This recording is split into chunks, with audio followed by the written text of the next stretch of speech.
Halo semuanya, perkenalkan nama saya Gabriel Santo Aryo Saragi. Saya dari kelas 12 MIPA SMAK Sang Timur Yogyakarta. Pada kesempatan kali ini saya ingin menjelaskan tentang listrik arus searah atau yang disebut dengan direct current.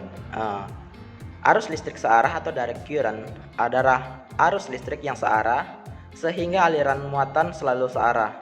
Berbeda dengan arus bolak-balik, arah arus listrik yang searah itu tidak berubah. Ini digunakan di banyak peralatan elektronik rumah tangga ataupun di semua perangkat yang menggunakan baterai. Arus searah didefinisikan oleh aliran konstan elektron dari area dengan kerapatan elektron tinggi ke daerah dengan kerapatan elektron yang rendah. Dalam sirkuit yang melibatkan baterai, ini diilustrasikan dengan aliran muatan konstan dari kutub negatif baterai ke kutub positif baterai. Jauh lebih mahal dan sulit untuk mengubah tegangan arus searah dibandingkan dengan arus bolak-balik, yang menjadikannya pilihan yang buruk untuk transmisi listrik tegangan tinggi. Namun, untuk jarak yang sangat jauh, transmisi HVDC atau High Voltage Direct Current bisa lebih efisien daripada arus bolak-balik. Untuk penggunaannya, arus searah digunakan dalam perangkat elektronik apapun dengan baterai sebagai sumber listrik. Ini juga digunakan untuk mengisi baterai, sehingga perangkat apapun yang menggunakan baterai seperti laptop dan ponsel itu dilengkapi dengan adaptor alternatif current yang mengubah arus bolak-balik menjadi arus searah. Nah, untuk sumber-sumber listrik arus searah ini, itu kita bisa bagi ke beberapa bagian. Yang pertama itu adalah elemen elektrokimia. Elemen ini bisa kita bagi ke beberapa bagian.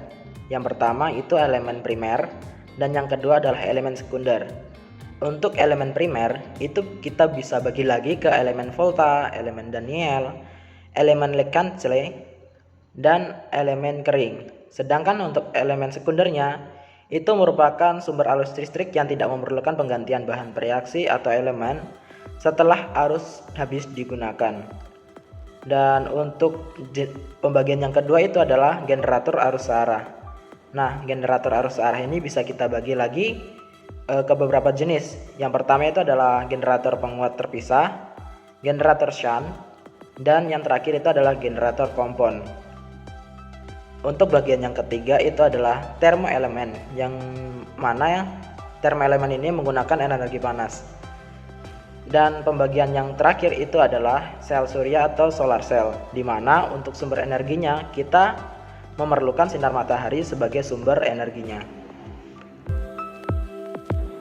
Nah, seperti yang sudah saya jelaskan tadi, jadi listrik direct current ini atau listrik arus searah ini itu bisa kita jumpai di beberapa elektronik yang biasa kita gunakan sehari-hari.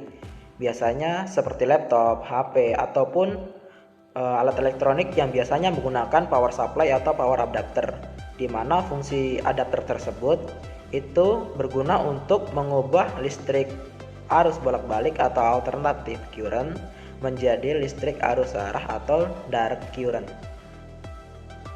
Oke, sekian dari saya Gabriel Santo Aryo Saragi. Sampai jumpa di lain kesempatan. Dadah.